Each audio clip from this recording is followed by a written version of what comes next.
Folks, I have such a hilarious story for you this evening. So, right now, as I'm filming this, Donald Trump and Elon Musk are meant to be having an interview together on the Twitter or X platform, except it crashed. Nobody can listen to the interview because it's not working. There are so many glitches and technical issues that nobody can listen to it. Now, Donald Trump and Elon Musk framed this interview as the biggest campaign event of the year. Millions will tune in and listen to it live. It's going to be huge.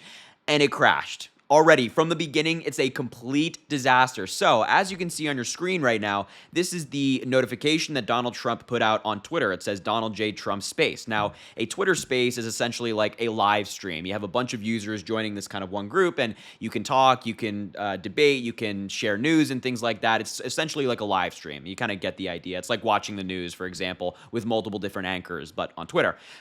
So this is the notification saying Donald J. Trump's Space, and it was meant to start at 8 p.m. Eastern time this evening. And once you click the start listening button to try to get into the interview, it just says the space is not available. Nobody can get in. There's no audio, no sound, no video, no nothing. Nobody can get in and listen to this interview. It's not even taking place. Like, Elon Musk is not even asking Donald Trump questions because of how much of a disaster it has been and how much it's failing right now. And on the Trump Twitter page right now as we speak, after you try to listen to the space, it just says now space unavailable. That is the updated notification. I mean, what a disaster. They framed this as such a big event. It was going to be so great, and it crashes. My God. Now, we have some explanation from Elon Musk already. He owns the Twitter or X platform, and he is claiming that people are hacking the space. That he's really trying to say that it's not on his fault because he owns the platform and it's just bad. He's trying to claim that people are hacking it. He said, quote, "There appears to be a massive DDoS attack on X, working on shutting it down. Worst case, we will proceed with a smaller number of live listeners and post the conversation later." A DDoS is essentially an attack and a hack on the platform and things like that. That's what he's trying to claim. I'm not so sure about that, though. I think that Elon Musk and Donald Trump are just not good at this.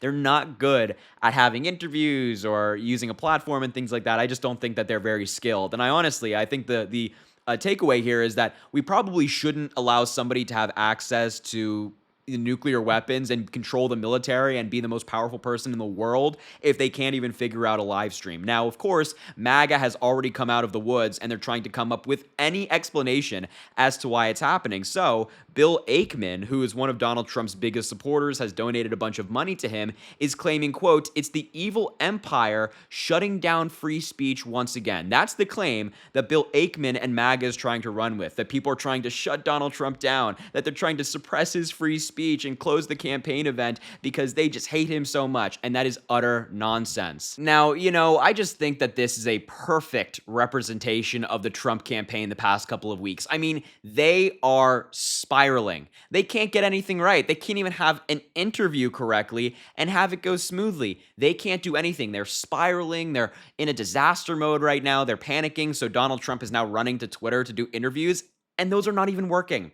They're seeing the polling, they're seeing the fundraising. Look, Kamala Harris is out there in all these different swing states talking to voters, having these rallies almost every single day. I mean, I'm sure you've seen it in Arizona, in Nevada, in Pennsylvania, Michigan, Wisconsin, all of these different states. She has hit and had rallies there and talked to voters, and she's campaigning, she's having fundraisers, all of that stuff. Donald Trump is not doing any of that. He's not having rallies. He's not talking to voters. Instead, he's trying to do Twitter interviews, which are failing, and he's doing these weird live streams with people on different social media platforms. It's all very strange. But at the end of the day, if this doesn't represent the past couple of weeks for the Trump campaign, I don't know what will. Technical glitches, failings, all of this nonsense. It is such a beautiful thing to watch, to see just the Trump campaign spiral with no control. It's like a plane that's going down from the sky, like straight down, and he can't pull it up. He can't pull up the plane, and Donald Trump's the pilot. He just keeps shooting himself in the foot and making his campaign worse, and now he's agreeing to weird things like this. And even when he does agree to weird things like this, strange interviews with strange men like Elon Musk, it doesn't go well, and it crashes right off the bat. The MAGA cult that hyped up this interview, and the Trump supporters, and Trump himself, and Elon Musk himself, who hyped up this interview, should be embarrassed right now. because what we just witnessed happen was a total humiliation. And I wouldn't expect anything less from Donald Trump and his best buddy, Elon Musk. I mean, again, we are talking about Trump and Elon Musk. I think anybody with any logic should have expected something like this to happen. Just a total failure on their part. And I don't know about you, but I'm loving every minute of it. And I think you agree. So anyway, I just wanted to give you this brief update. We'll cover the Trump interview later, if it even happens, if they even manage to get it off the ground. But I will leave it there. I just wanted to quickly inform you of this stuff. So I'll wrap up the video there. Thank you so much for watching. Make sure to subscribe down below. It goes an incredibly long way. Also drop a like on the video and comment. Let me know what you think about all of this. And as I always say, I greatly appreciate you, and I hope you have an amazing rest of your day.